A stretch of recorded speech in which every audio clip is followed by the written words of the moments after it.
I appeared before the Congressional Committee to tell what I knew of activities which might lead to an attempt to set up a fascist dictatorship. The potential for the disastrous rise of misplaced power exists and will persist. The very word secrecy is repugnant in a free and open society. And we are, as a people, inherently and historically opposed to secret societies, to secret oaths, and to secret proceedings. President Bush signed a formal agreement that will end the United States as we know it. And he took the step without approval from either the U.S. Congress or the people of the United States. The secret organizations of the world power elite are no longer secret. It's known as the Bilderberg Group. Could their objective be world domination? I'm Jim Tucker. I've chased Bilderberg for 30 years. I'll never give up the chase. Bilderberg plan for the whole world is nothing less than world government. I'm not comfortable with that at all. Who elected these guys to run the planet? They are the elitists. They feel they should run the world for their own selfish interests. Now we can see a new world coming into view. A world in which there is the very real prospect of a new world order. Bilderberg is making great progress toward a world government, and only an educated, informed public can stop them in their tracks. David Rockefeller admits in his own memoirs that he wants to destroy the United States. Right. He's a traitor. It's good to be back at the Council on Foreign Relations. As Pete mentioned, I've been a member for a long time and was actually a director for some period of time.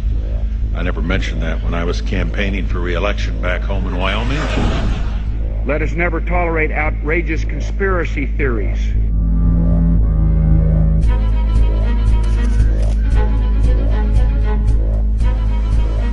I need you to move off the property, please. Some shots were fired.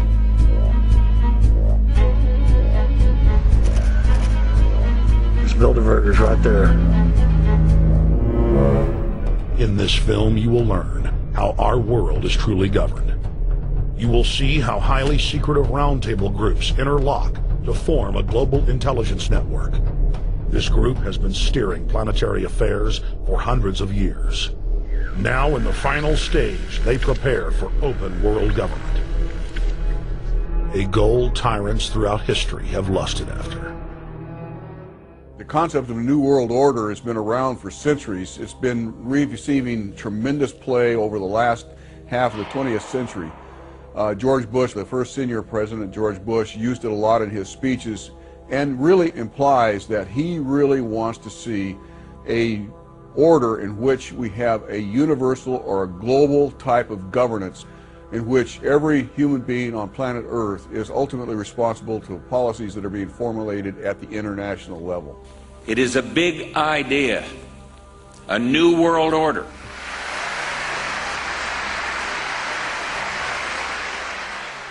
President Bush said that the New World Order was in tune, and that's what they were working for. The UN is part of that government. They're working right now very significantly for a North American Union.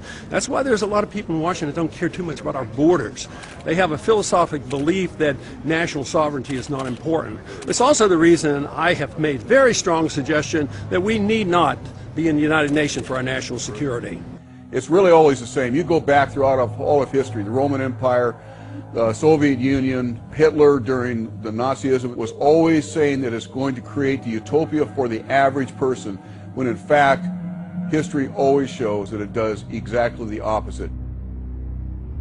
Conquest and empire is as old as civilization. Babylon, Egypt and Greece. They all built empires in an attempt to rule the world. The Roman system at its peak dominated the known world. Complex governmental systems were developed to control diverse populations. During the period between the 15th and 19th century, new empires emerged and again waged war for supremacy. The nobility, as well as the thriving merchant class, were financed by a handful of private banks. Many of the great money houses would hedge their bets and finance both sides of a war. Sophisticated intelligence-gathering networks gave the financiers a clear edge over the governments they were slowly gaining control of.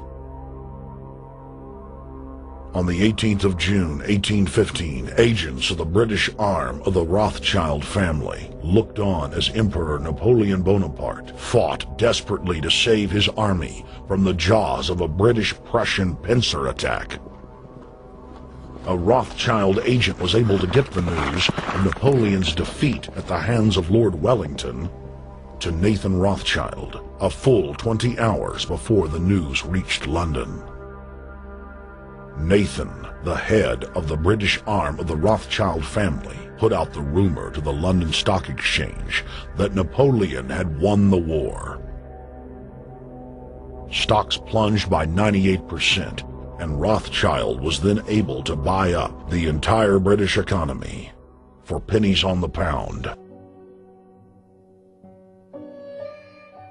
When the news of Napoleon's defeat finally arrived, stocks soared. Britain was now the undisputed ruler of Europe, and Rothschild ruled England. The already dominant British Empire grew even more aggressive. Her troops and bureaucracy spread across the globe. The sun never set on Britannia's holdings. The banking cartel funded, in fact, since about 1800, they have funded both sides of almost every war. And of course, they're getting the interest off of the loans that they've given the various governments and the wars that they have actually helped stimulate and create. By 1900, Germany was a rising force and a leader of the Industrial Revolution. World War I, for instance, there was absolutely no reason to have World War I, except that it was an ideal opportunity for the banking cartel to make a pile of money by funding both sides of that particular war. On June 28, 1914, the heir to the Austrian-Hungarian throne, Archduke Franz Ferdinand, was assassinated while traveling in a motorcade.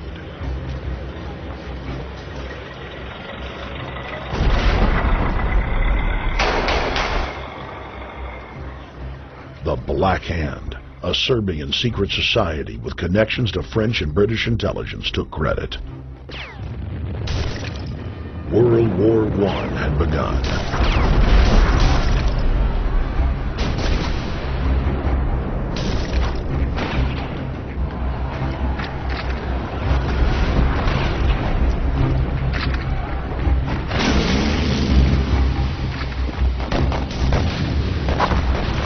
Armaments companies financed by Rothschild-controlled banks in Germany, France, England, and Austria bankrolled all the factions.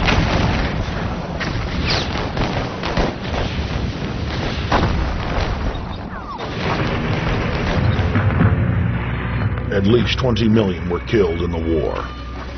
It was a conflict so terrible the people vowed to never fight again. They dubbed it the war to end all wars. The question is, why did they want war? Well, first of all, is money and power. But secondly, they wanted to create the League of Nations. They had this in their plans all along, and as a consequence, once the war was over or about to be over, they began to formulate this idea of a League of Nations so this would never ever happen again. Hundreds of years of practice made the British experts at hiding their empire behind puppet governments and councils. In the name of stopping all future conflicts, they proposed that countries would join a League of Nations. Their true intention was for the League to serve as a framework for world government. President Woodrow Wilson, who had spearheaded the establishment of the private Federal Reserve System in the United States in 1913, strongly supported the establishment of the League of Nations. Woodrow Wilson was a very naive president. He was basically a college professor that was grafted into this whole system. The League convened in Paris in 1919, but many nations recognized it as a threat to their sovereignty and refused to join.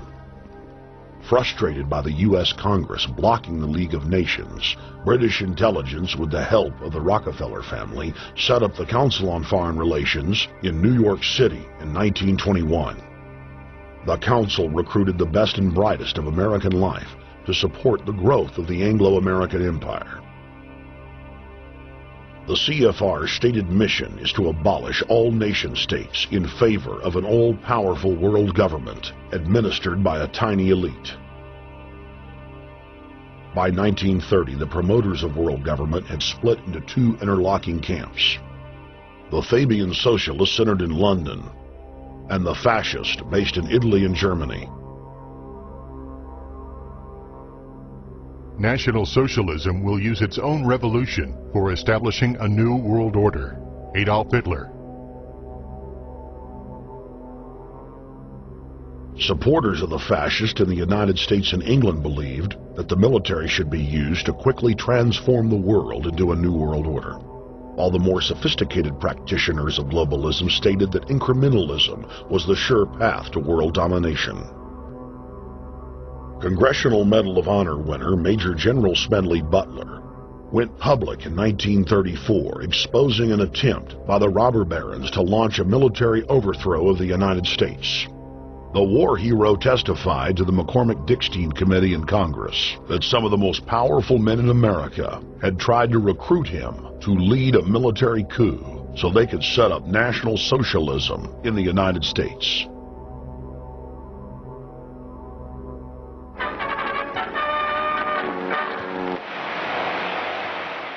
I appeared before the Congressional Committee, the highest representation of the American people, under subpoena to tell what I knew of activities which I believe might lead to an attempt to set up a fascist dictatorship. I was supposed to lead an organization of 500,000 men, which would be able to take over the functions of government. The fascists had also made deep inroads in England. Edward VIII, King of England, was forced to abdicate the throne because of his public support for Hitler. Also es sich dabei nicht nur das negative Problem der Bekämpfung dieser Lehre und ihrer Organisation handelt, sondern die Durchführung der positiven Aufgabe der Gewinnung des deutschen Arbeiters für den Nationalstaat.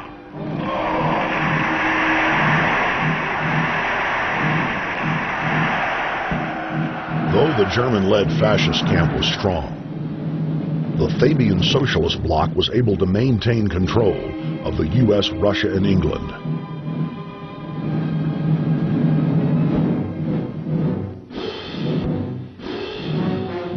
In the build-up to World War II, and during the conflict, the bankers again financed both sides, just as they had done with Napoleon.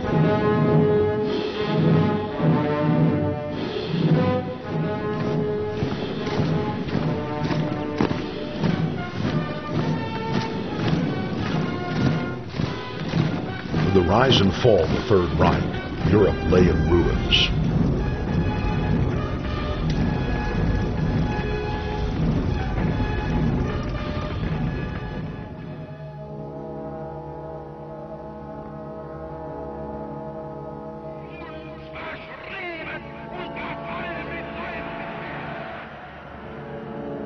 Once again, the elite claimed that only global governance could save humanity from certain destruction. And this time, the elite would succeed in setting up their world body.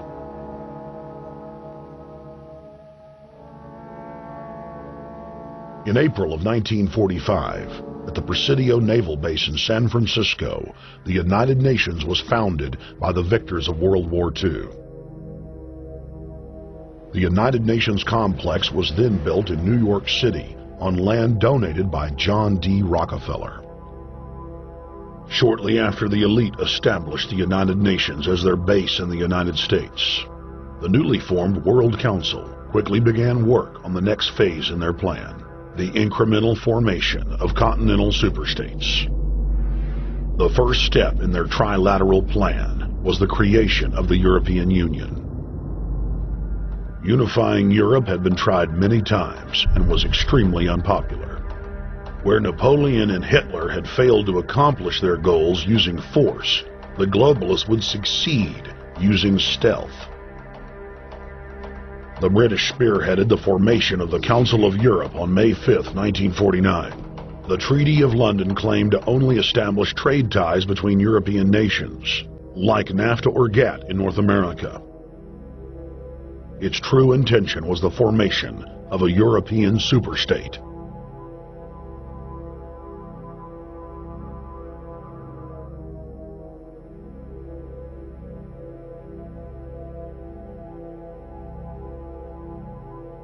In 1954, the elite of the planet met in secret at the Bilderberg Hotel in Oosterbeek, Holland. The Bilderberg Group would later admit that their mission was the formation of the EU. Once the EU was established, under the guise of trade deals, a North American Union and Asian Union would be formed.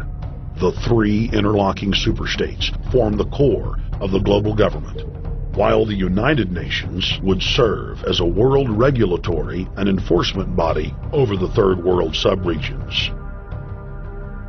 The Bilderberg Group consists of the heads of all of the managing roundtable groups that steer individual countries. Picture the elite power structure of the world as a giant pyramid, with only the elite of the elite at the tip top of the capstone. The group has been so secretive that until the mid-1980s, the controlled corporate media denied its existence. Into the late 1990s, coverage only consisted of rare one-line mentions.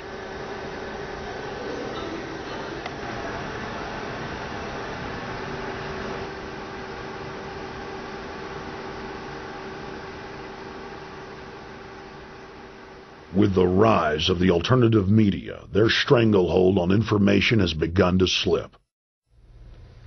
On the outskirts of the national capital today, black limousines with darkened windows converged on a hotel where private security guards imposed ironclad control. The limos carried royalty, political power brokers, and industrial titans to a secret meeting that will last all weekend. It's known as the Bilderberg Group. Could their objective be world domination? Every 4 years, Bilderberg meets in North America, and in June of 2006, we decided to travel to Ottawa, the capital of Canada. The site of Bilderberg.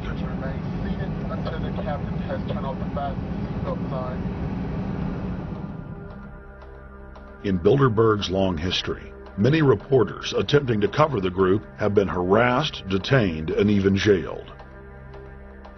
I jokingly reassured my cameramen that the horror stories we'd read about were probably exaggerated. I was wrong. We know reporters get detained at airports, people aren't let in. We know people get sent to the jailhouse for 3 or 4 hours. It happens every time. Well, it happened to Alex Jones this time. They admitted Bilderberg that they've had pressure put on them by the government to heighten security, and that's why all this happened. Yes, I was told that by 2 separate people. They scoured our records for hours yesterday and hours today, trying to find something on us, and of course there was nothing. It was just scary. I mean, I've been all over the world, and I've never seen anything like this. It was like hours of humiliation. And they said, "What are you here for?" And I said, "Well, I'm here to, cover the media, covering a political event. I hope to talk to some members of Parliament." I was answering all the questions. It was clear I wasn't a threat. It was clear I didn't have any criminal record. It was clear I was press. It was clear I was coming to interview people. They were going to deny me. They told me earlier that I was probably going to be denied, and then you guys showed up, and everything changed. So what's your plan now?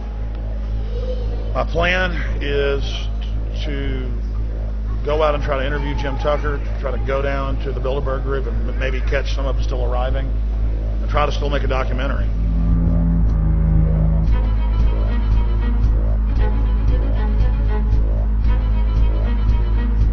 So instead of being here at 8 a.m. in the morning when the Bilderberg Group attendees, the 100 elite of the planet, start showing up, we're going to be getting here about 3:30 or so, and we'll see if we can catch any of the elites coming in.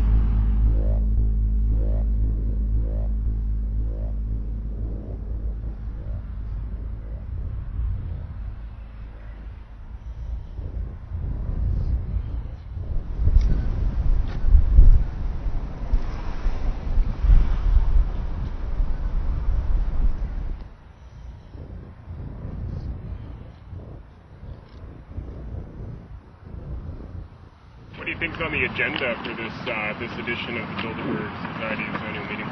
They're debating the attack on Iran. They're talking about how to take out Hugo Chavez. They're talking about how to get their American Union in that destroys Canadian, U.S., and Mexican sovereignty. So we're talking about the death of Canada is what's happening in there right now. The death of your sovereignty is happening in there right now. CNN has even reported that these individuals have put out the policy reports through the Council on Foreign Relations that writes their scholarly white papers to end the United States, to end Canada, and to end Mexico. About 10 have come in. They've been coming in slowly in typically big black cars with what appears to be bulletproof glass, and we've got a few pictures of some of the people. We're being kept well back from the building by an awful lot of security people, but you know there'll be more security as this thing develops. Again, just a reminder to stay off the front, okay? I am. This is the line. We checked with the city. Yeah. Okay. The ex-president of Ireland? Maybe? Okay, Danny will know.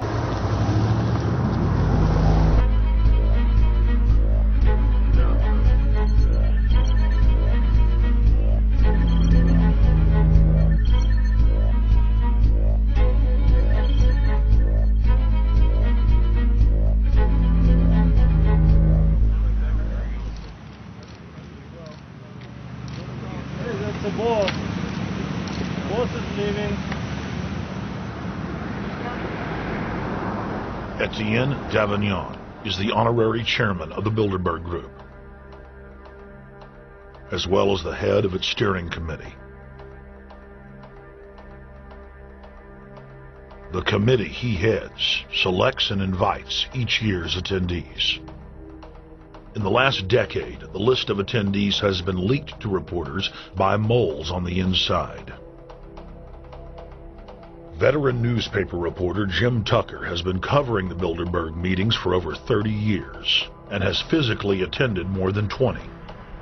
We traveled back to our hotel to see if Jim Tucker received the 2006 list. First heard about Bilderberg in 1975, and I said, I don't believe it. That's not possible. Who in hell's Bilderberg? I spent 20 happy years with metropolitan newspapers. All the wires are clicking at my ear. That could not happen without me knowing about it. And the thing that first impressed me most was columns in 1957 by the late, great Westbrook Pegler, widely syndicated columnist.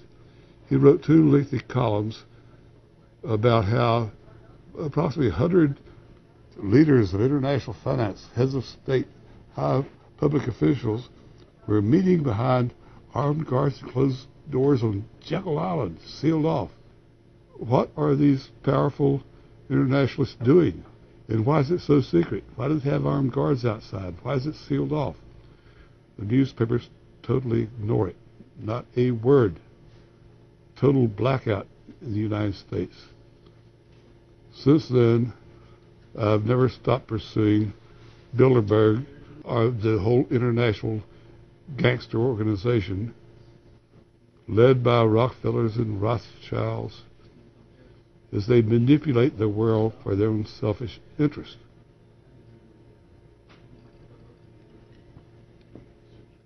Jim, you've been waiting on the list. You normally get it on the first day. You haven't gotten it. We're told it might come in today. How important is that list? It's absolutely essential, although identifying people outside, as we always do, is important too, to find out who is not on their own list. In recent years, someone from Europe has sent a machine copy with a letterhead and so forth without identifying himself. So far, I haven't heard from him. Well, Bilderberg assumed that name in 1954 at their first meeting as Bilderberg at the Bilderberg Hotel. Now, they had been meeting for half a century. The moneyed class had been meeting. But they decided they have to meet systematically every year, well planned in advance, in addition to maybe other smaller meetings throughout the year. 120 of the world's most powerful men heads of state from Europe, high officials of the United States government, Treasury, White House, State, Defense. They're setting the world agenda now. The reason they want secrecy is because they're doing evil. Evil is done under the cover of darkness. Good works are done in the sunshine. We are on the verge of a global transformation. All we need is the right major crisis, and the nations will accept the New World Order. David Rockefeller. My name is Daniel Estrelin, and I've been doing this for the last 15 years. I'm from Canada. I'm very proud of my country because, as you can see, there's a lot of people covering the Bilderberg conference. Last year, it took me 14 and a half hours to get to Munich. I was pulled off the plane in Milan. I was pulled off the plane in Munich. They interrogated me 4 hours in both places. I was able to call a friend, a journalist in Rome, as a result of his presence and others calling the foreign ministry department in Italy. They backed off and they let me go. They basically told me that they'll keeping an eye on me 24 hours of the day. The little hotel where we were staying at, Jim and I, out of the 20 rooms, 6 were occupied, 3 by the CIA and 3 by the German Secret Service. That's how serious these people are, and that's how afraid they are of actually what we may be able to reveal and what we actually do reveal publicly about the Bilderberger intents. Daniel Estrelin has covered the Bilderberg meetings in Europe and North America for more than 15 years. His book, Club Bilderberg, has been translated into more than 20 languages and is a global bestseller. Estrelin has photographed many past Bilderberg meetings. Rockefeller frontman Henry Kissinger is always a key participant. Here you see the president of the CFR, Richard N. Haas, followed by Vice Chairman of Rothschild Europe, Franco Barnaby, who is speaking with Henry Kravitz, and behind them is Richard Holbrooke, former U.S. Ambassador to the United Nations. The head of Daimler Chrysler, Jürgen Erich Schrimp, arrives by helicopter. Here, the owner of the Washington Post, Donald Graham, escorts Indra Nooyi, the head of PepsiCo. Queen Beatrix of the Netherlands, whose father, Prince Bernhard, founded Bilderberg, is a leading figure in the group. Of course, globalist kingpin David Rockefeller, seen here with his bodyguard, James Ford, always attends. The then newly appointed World Bank chief Paul Wolfowitz is photographed at Bilderberg 2005. It has been reported that Wolfowitz had attended previous meetings while still the Deputy Secretary of Defense, a violation of the Logan Act. Under the Logan Act, it is a felony offense for any member of the federal or state government to meet with members of a foreign government without the express authority and authorization of the President or Congress. Put simply, it is illegal for members of the government to meet secretly behind closed doors with foreign power brokers due to the problems of corruption and espionage that it breeds. For this reason, many prominent politicians attend, but their names do not appear on the official list. Despite the Logan Act, the governor of New York's name, George Pataki, does appear on the list, and we were able to catch the governor on tape walking with David Rockefeller at Brook Street. Multiple staff members inside Brook Street reported to us that Hillary Clinton attended for half a day. Several armored limos with diplomatic plates did arrive with police escorts and offloaded their passengers in the underground parking garage out of the sight of the press. Former World Bank President James Wolfensohn sardonically stared at our cameras.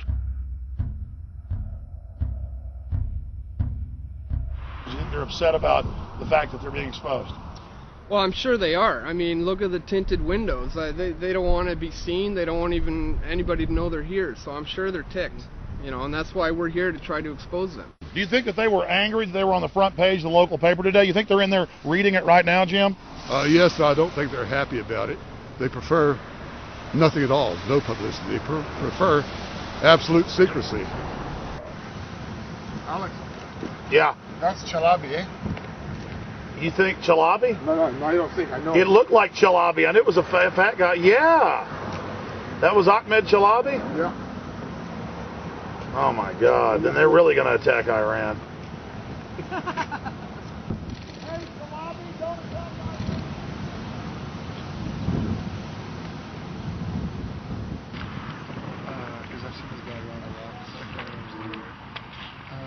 This guy is too, but president. S. Adrian Woolwich. Over the last couple of years, they've been reeling with the amount of leakage that they've been experiencing, so it's getting harder and harder. But again, it will never get too hard for us because of the sources that we have inside are top-notch sources. People who are actually working for them, the Secret Service, the second layer, people in the Bilderbergers, the clerks, the administrative office, they're there. They are our eyes and ears, and every time there's something out, we always get the information.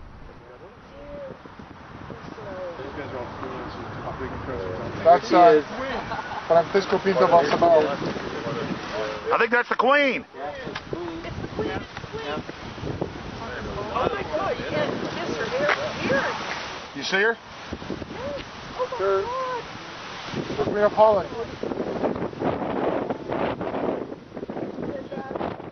What usually happens, the Secret Service guys who are protecting the Bilderberg delegates, the staff, the cooks, the chefs, when they actually get to see and to hear what some of these nasty people are talking about, they're the first ones to look for us and the first ones to make sure that we get the information from the meeting. We're very rigorous with information that does come out.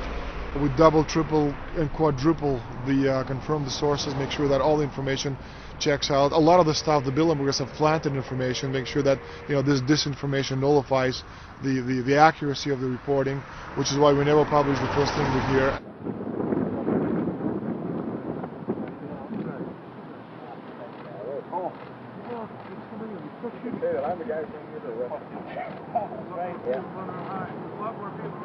That looks like Rockefeller.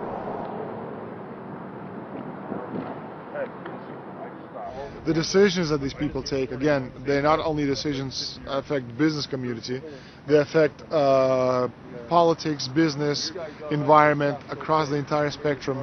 And these decisions are made and taken by a very elite group of people behind closed doors this year at the Brook Street Hotel. We are not privy to these decisions. We're not allowed to know what they're talking about. But we'll definitely feel the consequences of these decisions over the next 12 months when events which apparently by accident seem to happen, in fact, have been planned right here this year at Brook Street Hotel between 8th and 11th of June. What does it do when you get 120 of the most powerful people in the world getting together to have meetings with government officials? I mean, that's amazing. Well, it is what I mean is that they're planning the corporate agenda. They're not planning the democratic human journey agenda, in my opinion. Mussolini had a definition, is when the interests of the corporation take completely over from all other interests, and that's fascism. He said it should probably be called corporatism. Well, call it corporatism, call it fascism, call it neo-lib, neo-con. There's a whole variety of political words, depending on which side of the stripe you come from, to start with, which describes the thing. But what they are describing is the complete end of democracy, the end of what matters to people, the end of what happens to the human journey. And for that reason, I think this is revolting. Ladies and gentlemen, we're here in Canada today to stand up against the Bilderberg group that is attempting to get rid of the sovereignty of the United States. The truth of your world government has now been exposed. We know you are ruthless. We know you are evil. To David Rockefeller, to the Rothschild representatives here, to the Queen of the Netherlands, to all of you, we tell you, you are not our queens. You are not our kings. You are not our gods. We do not belong to you. We are not your slaves. Bilderberg is an elite organization, and the way it works, the protocol of the meetings is the staff, after they're vetted out, they're told exactly how they're supposed to behave themselves, meaning that they can never address the attendees, they can never speak to them unless they're spoken to first, they can never look them in the eye. They have to approach them from the right side, the people who are right-handed, and from the left side, the people who are left-handed. They can never look them straight on. And needless to say, all the information that is being spoken during the conferences is under no circumstances allowed to come out. That's what they're told. They're threatened with not being able to find another job anywhere in the sector if they reveal any information to the press. There are several rings of security service. The American delegation at every Bilderberg meeting is usually protected by the CIA and a special division of the US Army. The British delegation is protected by the MI6. Israelis usually are protected by the Mossad. The Ottawa police, in this case, working for the security, they have very little, actually they don't have any information at all on what the meeting is about. They don't even know who the Bilderbergs are. Then there is an elite private firm protecting the perimeter, doing all the dirty work, such as shooting all the photographers and bothering the protesters. But, you know, that's like piddly stuff. All the heavy stuff is done by the security service, such as the CIA, MI6. Some years ago, my legs were a little bit stronger than they are now, and I'd crept over a fence under cover of darkness and approached. The cops started yelling and pointing at me, so I ran with speed I didn't know I still had, and some shots were fired, but they were far above my head. I mean, they were intimidating, but they were not really trying to kill me. Not when sharpshooters are fired far above, 20 feet above your head. Bilderberg was founded by David Rockefeller and the Rothschilds in Britain and Europe. They're still the main powers. Baron de Rotschild, a male, attended for many years. Rothschild is still represented. You'll see them on the list of participants. Somebody representing the Rothschild group. They are the main powers behind Bilderberg. Dutch Rothschild is part of the Queen's fortune. Of course, the Rockefellers have always had heavy oil interests. That was the original source of their old money, of the old man. Jim just got the official Bilderberg letterhead list from his mole inside the Bilderberg group. Let's go look at it. Wall Street Journal.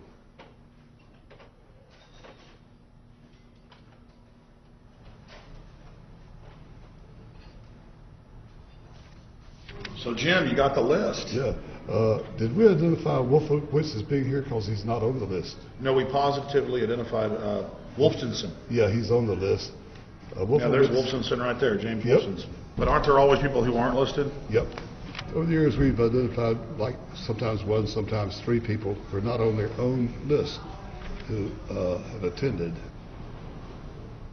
Now, I think what is very difficult for most people to understand is how such a small group of 125 men and a few women control a population base of 6 billion people. Actually, it's much easier than you think. These people work on what I call systemic methodology, meaning that you take a pie, just imagine you take an apple pie and you slice this apple pie into lots of very small pieces, and you put in front of each one of these pieces your man or woman of trust.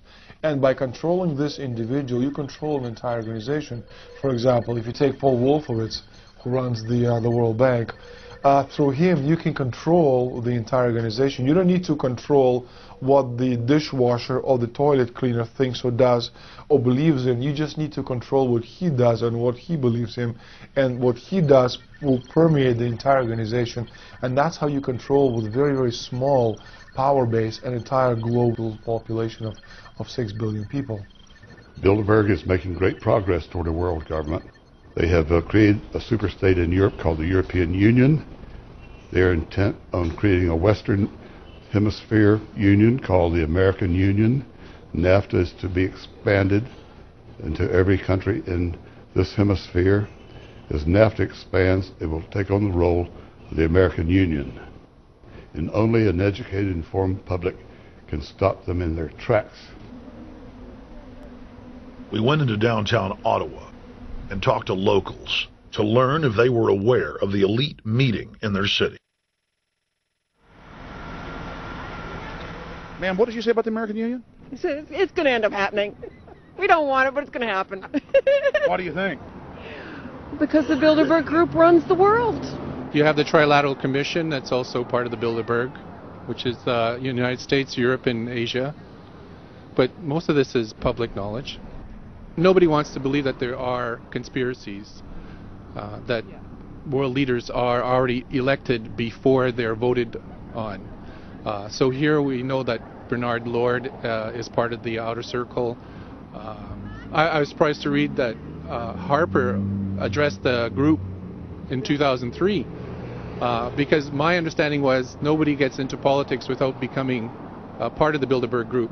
And then you find out afterwards that that is the case, that they have... Well, Bill Clinton went there in 91, George Bush Sr. back in like 85. And Blair, same thing. Who we think that we're electing as leaders have already been pre-picked for us. Whether it's liberal or a conservative, they're already part of the group.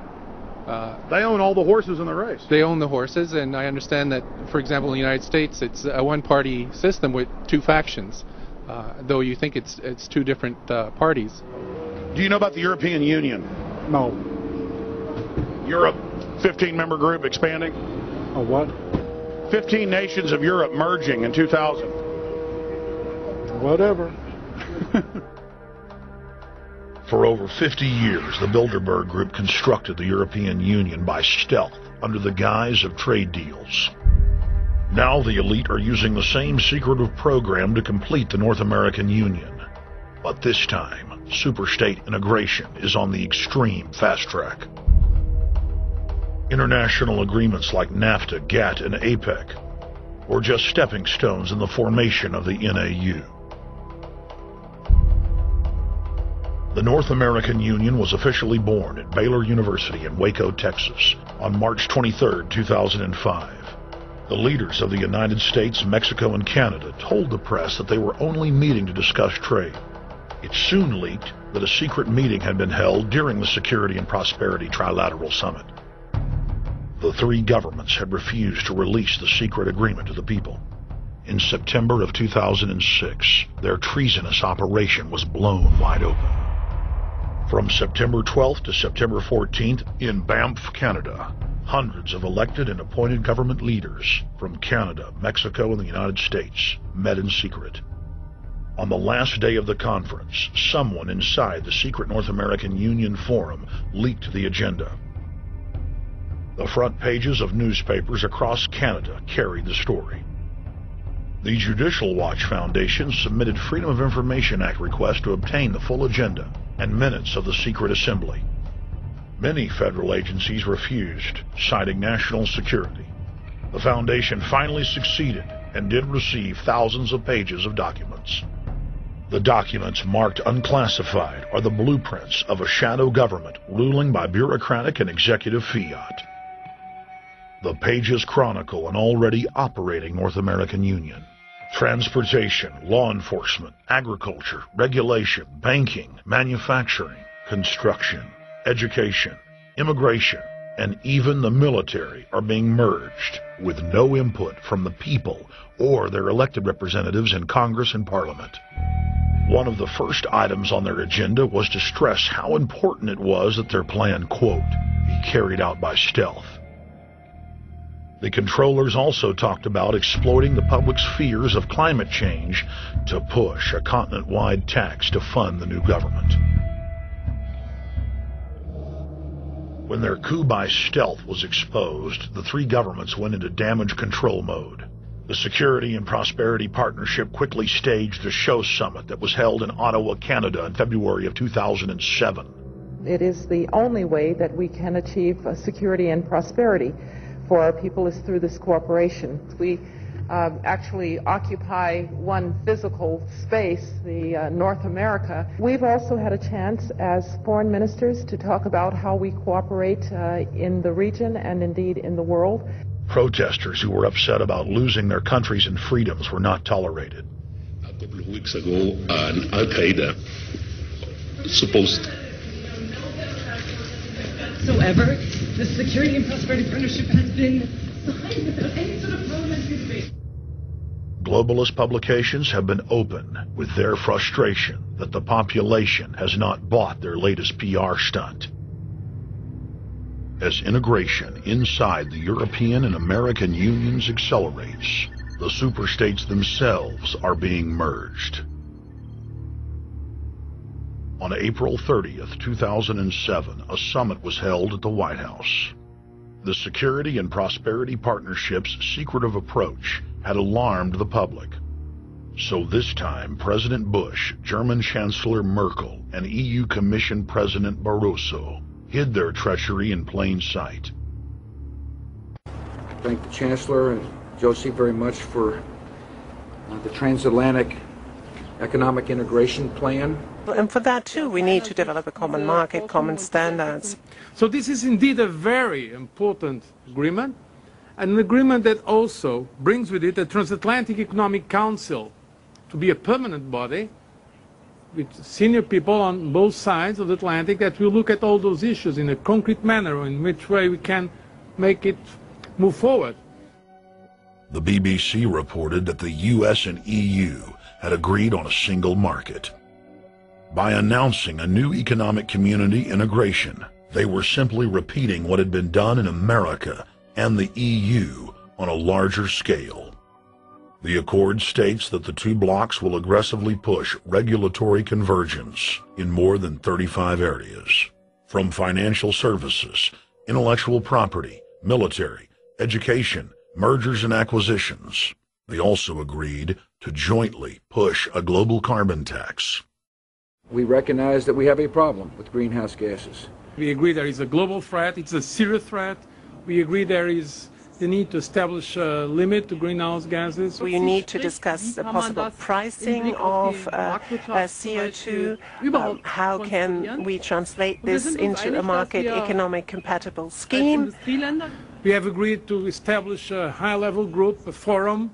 This EU-US result is translated into the G8, debated together with the outreach countries, China, South Africa, Brazil, among others, and India. A global solution to a global problem. If Bilderberg succeeds, America falls. All the victimized countries lose their sovereignty. Bilderberg is not a person, it's not an idea, it's an ideal, a very powerful group of people working together and from the positions of ultimate and absolute power, destroying every constitution on earth, no matter how powerful the constitution of the nation is. That's what these people do. The African Union arose out of the African Economic Community, set up in the early 1980s. The African Union is financed by a consortium of international bodies, governments, and corporations. The African Union Army serves as an enforcement arm for the New World Order's exploitation of Africa. In Asia, APEC and ASEAN have announced plans to form the Asian Union, consisting of Asian and Pacific nations, having more than 3 billion people within its borders. APEC will become the Asian Pacific Union, and the world is to be divided into 3 great regions for the administrative convenience of the world government in which the UN is to evolve. As the unions form individually, they are simultaneously merged to form the first planetary government. They're trying to destroy every nation on earth which is trying to promote progress, because these people basically they are landowners. They don't need progress because they control the land.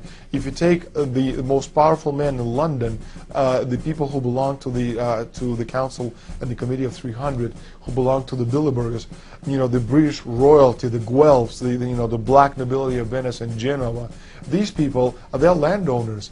The New World Order is the old world order. I mean, it's just the names have changed, the appearances have changed, but the concept hasn't changed. The idea is still to bring the men back, kicking and screaming back to the Middle Ages, post-industrial age world order.